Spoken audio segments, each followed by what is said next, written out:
Hi everyone, welcome back to another episode of Talks in Class. I am coming to you from my mom's house in Wisconsin. If you are watching on video, you can see I am actually sitting in an inflatable chair, which I thought would be kind of fun. It's not very comfortable though, I have to say. I'm not really sure what the appeal was of these things back in the late 90s, but this is not really comfortable, but I've committed to it, so now I'm going to sit in it for the entire podcast. I'm visiting my mom this week. It was my mom's birthday this past weekend, and then this coming weekend I'm going to basically a beer festival at an apple orchard, which is near my hometown, and this is an event that they do every year in October, and it is really fun to be out there at the apple orchard in the fall. It's so pretty, and it'll be fun to see some old friends, basically the same friends that I always see when I'm home if I do go out, but that's always nice, of course. It's always funny being home because I'm from such a small town, and in so many ways it just feels like things don't really change here, which I've talked about before, but last weekend was my mom's birthday and the neighbors just kept dropping by like throughout the weekend to say happy birthday, drop off a card, you know, just chat for a while. They would just ring the doorbell out of nowhere, which to me, as a millennial, I'm like, what kind of person just shows up to your house unannounced? But this is just the norm here. And then, you know, they stand in the doorway and chit chat for, I don't know, 10 minutes or so before the neighbor says, well, I guess I'll let you go. It's all very Midwestern. It's very wholesome. I always feel like I'm kind of living in a Hallmark movie when I'm here, so it's just very different from what I'm used to in my day-to-day life. I have not yet run into anybody that I know, but I have only gotten out of the house a couple of times so far, so there's still plenty of time for that. I'm recording this episode in advance, so by the time this episode actually comes out, I will be in Connecticut and no longer in Wisconsin. So I'm really getting my fill of fall weather this October. I'm actually spending just as much time out of LA as I am in LA this October, which is nice. It's nice to be able to visit the crisp fall, like cold sweater weather, because I know that I get to go back to California and I don't have to deal with what comes after the crisp, nice fall weather, which of course is winter, and I don't like that. So this is the ideal situation for me. I'm actually amazed that I made it through 20 years of Midwest winters, especially in the 2000s. Like, I was out here in these freezing cold temperatures, running around in just a thin little Hollister hoodie and a pair of jeans in January in Wisconsin. And I don't know, I never got the cold weather tolerance gene, I guess. I still don't have it. So as always, I will start with my what good happened this week. And this week it is just that I made it back home in time to spend my mom's birthday with her. I flew in the day before in the afternoon, so I knew that was cutting it close, especially since lately I haven't had the greatest luck with flights. I always end up getting delayed or pushed to the next day or something, but everything went perfectly. Could not have asked for a smoother travel day, and I made it home on time. We even had time to make a little Target run on the way home from the airport. I love my hometown Target, you guys. It is just the most pleasant Target experience. If you want a good experience in a customer service type establishment, go to a small town or a suburb in the Midwest. You will never be treated more kindly. And the people that work at this Target are just the nicest people. Anyway, I got home in time and I was able to spend my mom's birthday with her, and then I'll also be home for the little apple orchard thing this weekend. So it just really worked out well, and I get to see a lot of people, which is my favorite part of coming home. And of course, being able to spend the week making content here and digging through all my old stuff. I found a bunch of old American Girl doll stuff yesterday, so that's always fun. And since this episode will come out just a few days before Halloween, it is only fitting, I thought, that we talk about Halloween this week, specifically Halloween as many of us remember it back when we were kids in the 90s.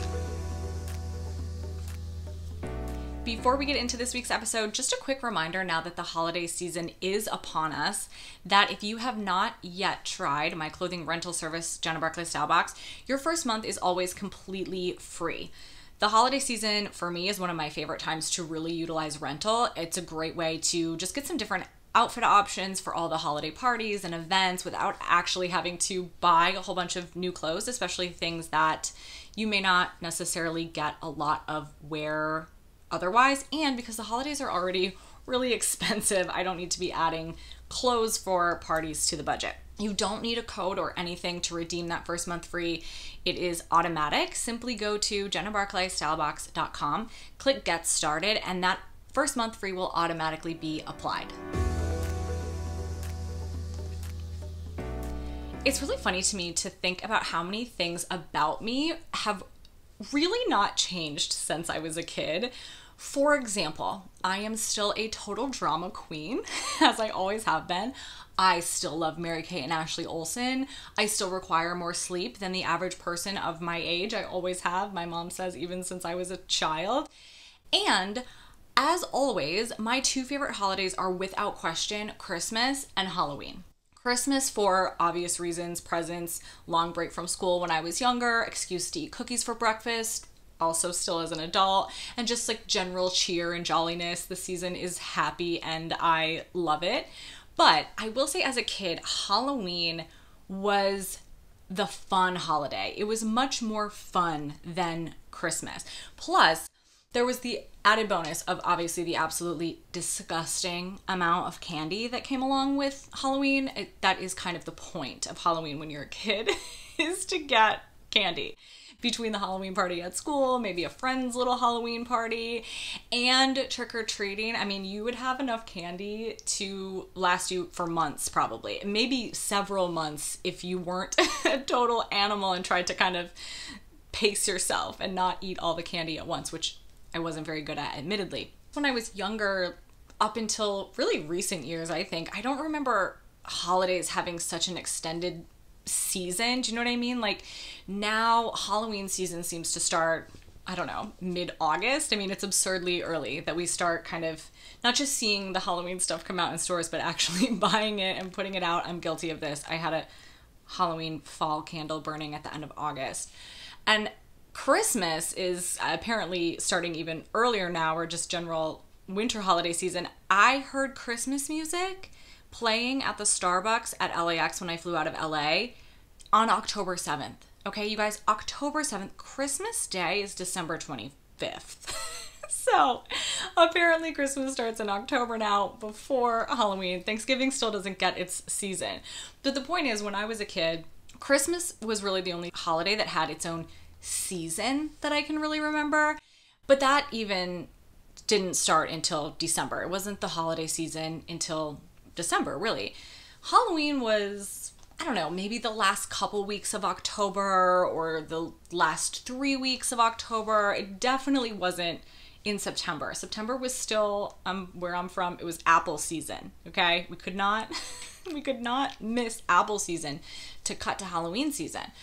But it was only in October for sure. And I think in a lot of ways that made it more exciting for us as kids, because it was like, for those couple weeks or maybe 3 weeks, it was all about Halloween, and we looked forward to that every single year. My favorite, which is another thing that adult me really has in common with child me, were the Halloween lineups on TV. I looked forward to these so much, and I would anticipate when it was going to start. Things like 13 Nights of Halloween, or just in general when they would show old scary movies on, network TV at night.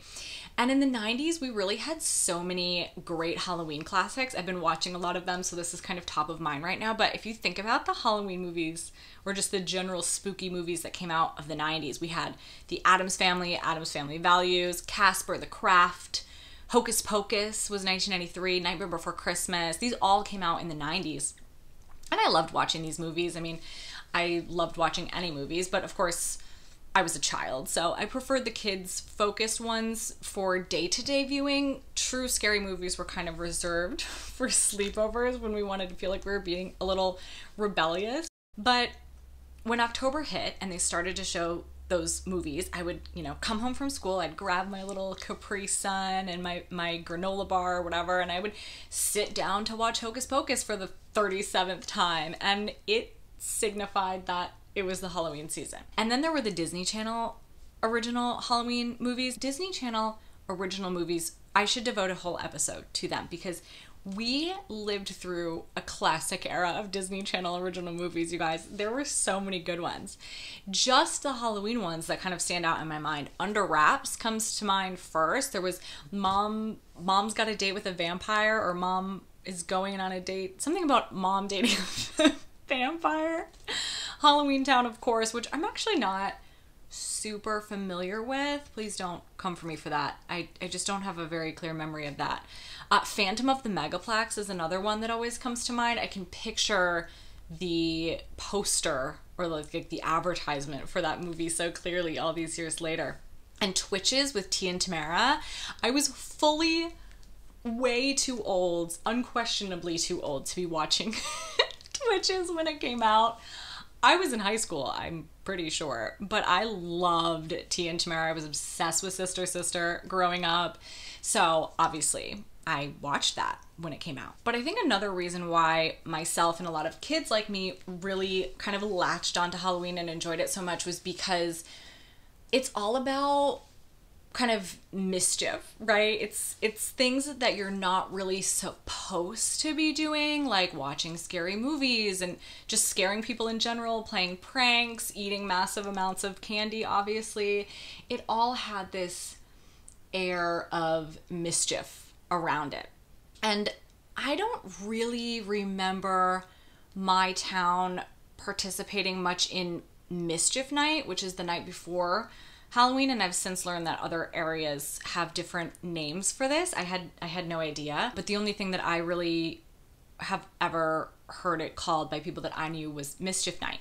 I don't remember a whole lot of that going on in my little town, you know, nothing crazy anyway, maybe a little bit of toilet paper in some trees or something, but there was still that feeling of mischief around Halloween, and kind of maybe that you could get away with things on Halloween or around Halloween, and that was exciting when you're a kid, you know? I don't know, maybe I was just a bad kid growing up, but like when I was a kid, there was nothing more exciting to us than just a little bit of mischief or the feeling that you were doing something you really weren't supposed to do, but adults kind of looked the other way about it because it was Halloween. I remember always really wanting to have a Halloween party because really the only reason that I wanted to have this was because I wanted to decorate the house really scary and just scare my friends, basically. I thought it sounded so fun to essentially transform my home into a haunted house in order to scare people, which obviously I never did because I was 8 years old, and you know, that is not something that you can very easily execute, nor would my parents ever allow it. But in theory, this sounded really fun to my little child brain. But instead of having a party, my friends and I would usually just dress up in our little costumes and always fight with our parents over wearing a coat over our costumes because it was usually really cold by Halloween. I even remember a few years, or a couple years at least, where it snowed on Halloween. But who wanted to ruin their costume that we worked so hard on by putting a coat over it? I mean, this was out of the question. Maybe this is the origin of me never wanting to put a coat on when I went out in college. Maybe this stems back to not wanting to cover up my amazing Halloween costumes with a coat as a kid when I went trick-or-treating. But anyway, coat or not, we'd dress up in our little costumes no matter how cold it was, and we would go trick-or-treating. And this is just what you did. Everyone went trick-or-treating. I don't know when I stopped. I think I probably went trick-or-treating up until middle school, and then, you know, we became too cool for it, and instead of going, we would just sit in someone's basement watching old horror movies on VHS. But up until that point, probably up until we were about 13, everyone went. And usually we'd go in a group of friends. And here's the thing. I get that kids have school and it starts at an ungodly hour and parents are tired. But in my day, back in the olden days, we went trick-or-treating one time. There were no trunk or treat events at 2 p.m. on a Sunday or a neighborhood trick-or-treating thing on the Saturday before Halloween. No, none of that. We went trick-or-treating on Halloween. Rain, shine, sleet, snow, hurricane, tornado, whatever. We went. And trust me, in Wisconsin on Halloween, we saw some really crazy weather, but it didn't matter. And it didn't matter if Halloween fell on a Friday or a Tuesday. we went trick-or-treating on Halloween, and that was it. It was one and done. It was our one shot to load up on the candy, your one shot to put on the costume and go around your neighborhood and try to get as much candy as humanly possible so you could hoard it for months. And I guess it does get dark kind of early in October. I mean, it's dark by 7 for sure now, but we were always out past dark. I mean, this was a big event. We did not go home until we were fully satisfied with our candy haul that we had managed to get. And the goal obviously was to get as much candy as possible. I remember one year my friends and I decided to use pillowcases as our little candy sacks for trick-or-treating. Usually when I was younger, we would use one of those little pumpkin buckets that you'd get at, Walmart, or maybe a McDonald's bucket, but something reasonably sized, rather small. But once we got a little older, this was probably 6th grade or something, that age where you think things like this are cool, we decided those little buckets just weren't going to cut it to hold all the candy that we were going to get. So we all took pillowcases. And I remember us saying that we weren't going to go home until we filled the pillowcases. Like, how delusional. A pillowcase that's a huge amount of candy. I mean, what? You got to give us credit for our ambition. It was not realistic, but we were determined. We were ambitious little sugar fiends back in the day. And I wish I had more pictures of my Halloween costumes. As a kid, I am at my mom's house, so I went digging a little bit. And for some reason, I don't have very many pictures. I guess maybe I was just so excited to get out there and start trick-or-treating. I wasn't patient enough to pose by the tree in the front yard for my pictures. But I do know that I was a witch a lot. I was really into witches in general as a kid. I'm convinced this was actually a pretty universal experience in the 90s. I mean, if you think about just the wealth of witchy media that we had available to us in the 90s, we had Sabrina the Teenage Witch, which was my entire personality when it came out. I really can't overstate how obsessed I was with Sabrina the Teenage Witch. And one year I tried to dress as her for Halloween, but I just kind of my idea was to dress as a normal teenager and then put a witch hat on and carry this black cat. I can't imagine that translated very well, but you gotta give me a little credit for the creative idea behind it. But we had Sabrina, we had Practical Magic, which is such a classic, Hocus Pocus, obviously. We had the witches, we had the craft. Oh my God, I mean, if I thought I was obsessed with Sabrina when the craft came out, I'm sure I've talked about this before actually. My friends and I were fully committed to the whole witch thing after we saw the craft, and we took this really seriously. I mean, an embarrassing level of seriousness, because we were right at that age. I think we were probably about 10 or 11 when we really saw this movie and kind of latched onto it, probably around 10. So this is an age where you do really cringy stuff in earnest. We were genuinely out on the playground at recess trying to cast spells on each other. I mean, I don't know. So I did a lot of witchy costumes. I'm sure I did a Disney princess situation at least once or twice. I loved all of them, so I can't imagine I let that opportunity pass me by. Do you guys remember in the 90s when they would make a costume from Party City or one of those pre-packaged costumes that you'd buy in the bag that was Princess Jasmine or Princess Ariel or whatever, and it was a costume for a character whose midriff was showing, so Jasmine or Ariel, and the costume would have the top of the costume and then the bottom, and then in between the top and the bottom where the skin would show, it would have this weird flesh-colored fabric to cover your belly, because we couldn't have kids running around trick-or-treating with their belly buttons showing.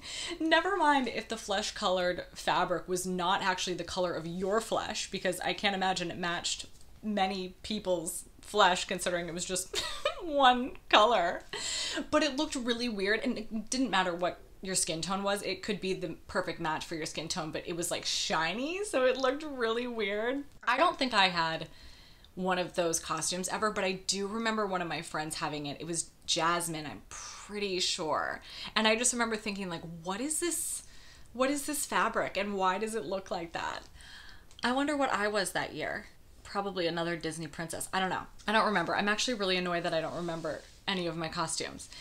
Once I got to high school, I repurposed a lot of my dance costumes as Halloween costumes, which, I mean, I do have photos of that, and it's pretty horrifying. Dance costumes were typically pretty tight and or small, just minimal amount of fabric. So they were very easy to repurpose into, you know, some kind of skanky Halloween costume. One year, I don't know what year, but one year my dance studio did a routine to the Matrix theme song. You guys, I actually have this on DVD and I am too afraid to watch it because I think I might actually melt into a puddle of embarrassment for my teenage self and just like die. But we did a routine to the Matrix theme song and we wore these black vinyl suits, like black vinyl pants with a black vinyl tube top that had the clear straps to hold it up. And the dance was actually, it was kind of cool the way that we did it. There was this sheer black curtain in front of the stage and then it was backlit with a green light, and half of the dance was done behind this sheer curtain, so you could only just kind of see our silhouettes moving, and then the curtain raised, and for some reason we were blindfolded, but we could see through the blindfolds, but nobody knew. Oh my god, I have to watch it someday. But anyway, we had a black vinyl suit as our costume, so clearly I repurposed that the following Halloween into a cat costume. I literally Mean Girls it. I just added animal ears, just like Karen Smith. But in my younger years, I did give a little bit more effort into my costumes. I remember being pretty creative. I really got into it. But, you know, at the end of the day, the costume was secondary, right? The costume essentially was just a requirement in order to achieve the actual goal, which was just to get as much candy as possible. But also the best candy, because there was a hierarchy of Halloween candy. There were good candies, and then there were bad candies, and then there were kind of okay candies. At the bottom were the kind of generic sweets and those hard candies like Smarties that were just kind of boring, or Dum Dum lollipops, those teeny tiny lollipops that they would give you at like the bank. Those weren't exciting. Or any kind of generic hard candy that your grandma would carry in her purse, like those little weird strawberry candies. You guys all know what I'm talking about, but like, what are those? No one wanted that when they went trick-or-treating. We always did a Halloween party for school too, and I remember that we would have a lot of that generic hard candy like at the school events for Halloween. Although this was the 90s, so parents were also still allowed to bring treats from home to share with the class. So kids' moms would make cupcakes and cookies and little Rice Krispie treats that looked like ghosts and stuff. But when it came to the candy at the school Halloween parade and the school Halloween party, it was usually not the best candy. After the generic hard candy was the chocolate that nobody really liked, like Almond Joys. I feel like no one liked those. I actually like Almond Joys, but those were not popular amongst the children. Some might put Three Musketeers in this category, but I also love those. I guess I just love all chocolate, but there were definitely lesser enjoyed chocolates. And then after that, it was the other better but non-chocolate candies. So things like Nerds, Airheads, Twizzlers, although I don't know, Twizzlers might be a little controversial. Do you guys like Twizzlers? I like Twizzlers. I would put them in that category. And then after that, it was the good chocolate. And this was like, you're getting to the top of the hierarchy. These were the coveted candies. These are your Twix, your Snickers, your Butterfingers, which I loved Butterfingers. And now they just get stuck in my teeth. This is how you know you're old. This was your Crunch Bar, maybe. Reese's for sure. I mean, these were the best. This is what you wanted.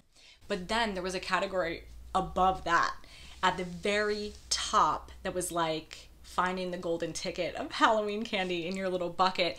And these were the people who would give out full-sized candy or just something else that was bigger and therefore better than a regular fun-sized candy bar. I don't think anybody in my town actually gave out full-size candy. I don't know if this was a thing yet in the 90s or if it was just like an urban myth. I remember hearing about it, but I don't ever remember anybody actually receiving that while trick-or-treating.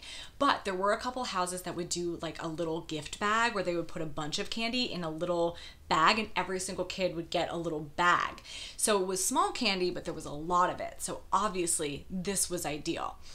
And as a kid, you know which houses give out kind of what kind of treats, or at least what tier, where each house is probably going to fall within the hierarchy of the candy. This is your duty as a kid to know this type of information. And we did. We all knew this. We would make sure to hit the houses that would give the best candy. And then the best part of trick-or-treating was when you went home and you would dump out all of your candy and you would start sorting it. It was the best if your parents would let you have a friend over or let you sleep over at a friend's house, so you had like a buddy to go through your candy with, and you would dump out your candy. And then if you had a friend, you could do the little swap, you know. You could, maybe if you didn't like peanut butter M&Ms, you could trade all your peanut butter M&Ms for your friend's Skittles, because maybe they didn't really like Skittles. And you could just curate your candy stash, which was even better because then you had a whole bunch of candy and it was also your favorite types of candy. And then we would just be, you know, completely hyped up on sugar for the foreseeable future. I wonder how much sleep I typically got on Halloween night when I was a kid. Probably not a lot. I mean, I'm sure some people's parents took the candy from them and, you know, regulated it and tried to force them to eat it at a reasonable pace, but I do not remember my parents doing this, like, at all. I think they kind of just let me go. I don't know. I might have just eaten it all right away. I really don't remember. But I do know that I, as an adult, still buy Halloween candy every year, and I sit down and I watch Hocus Pocus with my little fall candle burning and my little fun-size Reese's peanut butter cups, and it never gets old. That is always a joyful experience, no matter what age I am. I also still really love putting together a Halloween costume, so I haven't grown out of that either. I've come up with some fun ones over the years, usually something pop culture related. I love a Halloween costume. It's fun to come up with the idea. It's fun to see the costume come together. The whole thing of it is just exciting to me still as an adult. So speaking of costumes, I am going to wrap this episode up with a list, as is typical. And this list is going to be the top 10 most 90s Halloween costumes that I can think of. Kicking off the list at number 10 is anything related to Titanic. Titanic is just a 90s staple. It came out when I was in 5th grade, so I don't remember anybody that I knew dressing as anything related to Titanic for Halloween, but I don't doubt that that was probably a very popular costume that year.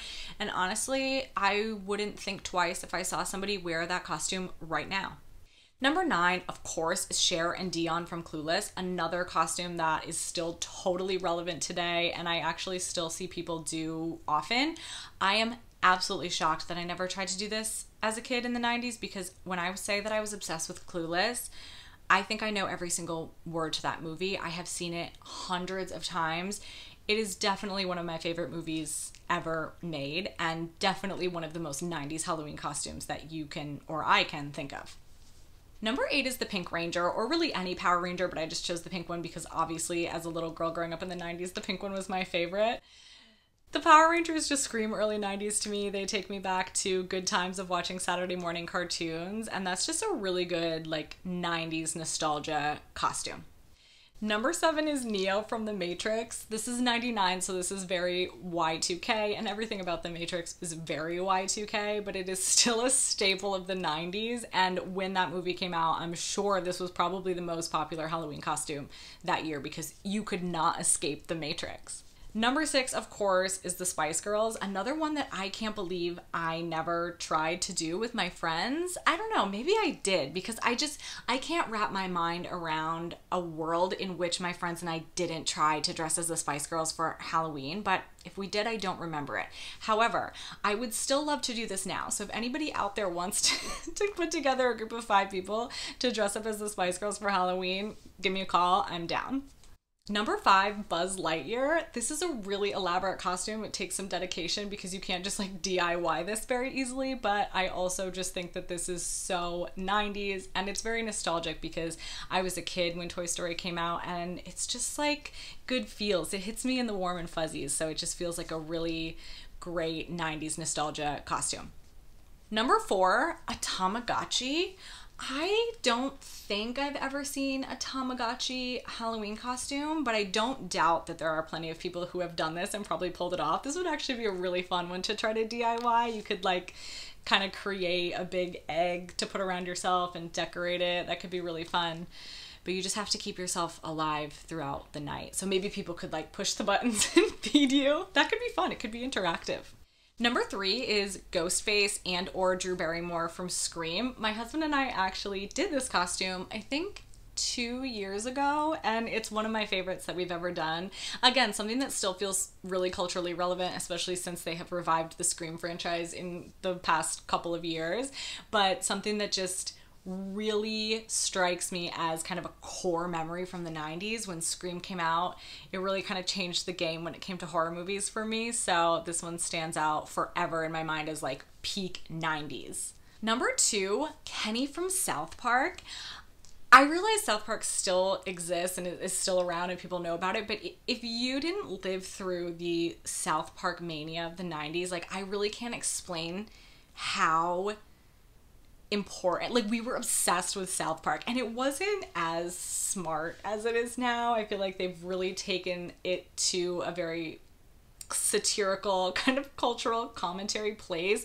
It was not like that when it first came out. It was like toilet humor, and they would kill Kenny in every single episode. It was kind of stupid. I mean, the animation was really, really elementary, but we loved it. I even had a South Park calendar hanging in my room, and each month was just a different scene of how they killed Kenny. So Kenny feels like a really 90s costume and just a really appropriate way to honor the craze that was South Park. And number 1, the most 90s thing that I could possibly think of that would also make a really fun Halloween costume because it could kind of go any way that you wanted to, a Beanie Baby. This would be so easy. You just get a generic animal costume or DIY it, and then DIY the little tie tag and put it on yourself. You could give yourself a little name. You could give yourself a birthday. That would be so fun. You could do this as a group. Very 90s. If you would like inspiration to do this with your friends, I still have some of my Beanie Babies up in my closet here at my mom's. So, you know, hit me up if you need some inspo on some classic 90s Beanie Babies. And while we were talking about costumes, my husband and I do have a fun costume that we're working on for this year. It is a pop culture reference, and I will just say that it is very, very on brand for me in particular, so I'm really excited about it. I'll definitely make some videos and show you guys once we unveil it. So I will leave you all with that. I hope you all enjoyed this episode. This was a really fun one. If you did enjoy this episode, I always really appreciate it if you will share the episode with somebody else who might enjoy it. It's always super helpful when you guys share individual episodes or just the show in general. It helps the podcast grow, so that's always much appreciated. I will be back next week with another episode, so until then, don't forget to rate, review, and subscribe so you never miss an episode. I'll talk to you guys then. Bye!